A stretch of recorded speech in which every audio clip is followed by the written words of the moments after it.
स्वामी समर्थ. नमस्कार. सातारा मेजवानीमध्ये आपल्या सर्वांचं खूप खूप स्वागत आहे. आज आपल्याला जसं आपण लिंबाचं सरबत, आंब्याचं पन्ह करतो तसंच त्याचप्रमाणे आपल्याला आज वेगळ्या प्रकारचा एक सरबत बनवायचं आहे, ते म्हणजे बेलफळाचं सरबत. तर चला सुरुवात करूया आणि पाहूया कसा बनवायचा तर हे बेलफळ आहे.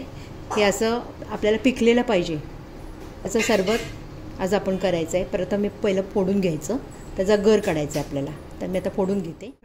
असं सुरीनं किंवा ह्यानं कापलं नाही जात, तर असं जरा जाड असं काहीतरी घेऊन किंवा वरवंटा किंवा असं दगडाचं घेऊन अशा ह्याच्यावर मारायचं. सावकाश न सांभाळून करा. म्हणजे हे बघ देख, हे पहा असं फुटलं जातं.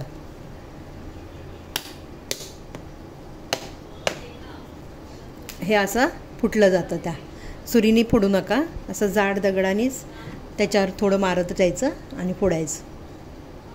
आता आपल्याला ह्याचा गर काढायचा आहे. पहिल्यांदा हे असे 2 भाग केलेत मी. आता ह्याच्यातलं आपल्याला गर काढून घ्यायचं आहे.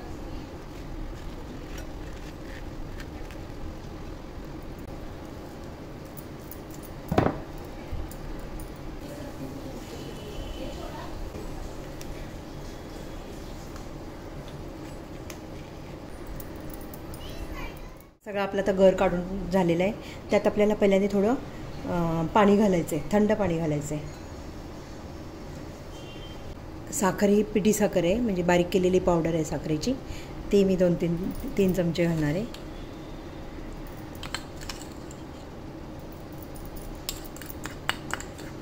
तीन ते 4 चमचे लागतील आपल्याला. मग 4 आणि काळी मिरी पावडर टाकायची थोडीशी चवीला.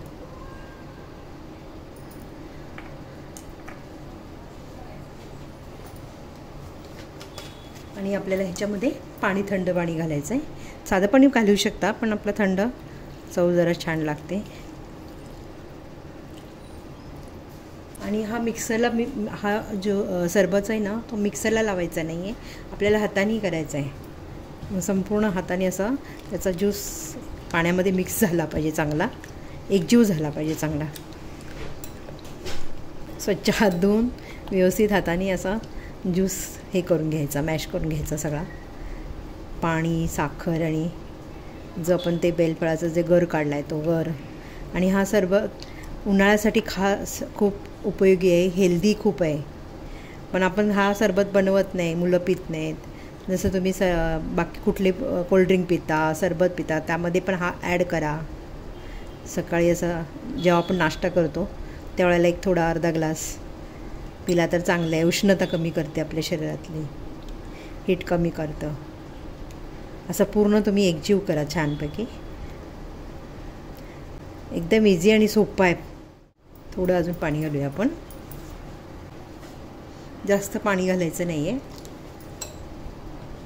पण असं हे बिया सगळ्या बिया आहेत ना, ह्या सगळ्या ह्या निघतात हाताने. आता ह्याचा आपण पल सगळा छान मिक्स झालेला आहे, पाण्यामध्ये गाळून घेऊयात आपण.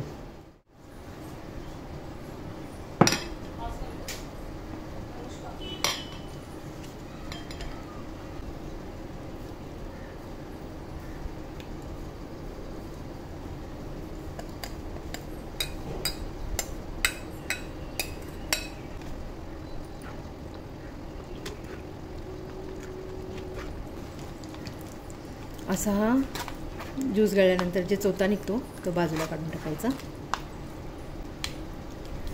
त्यात तुम्ही अजून पाणी घालू शकता थोडंसं.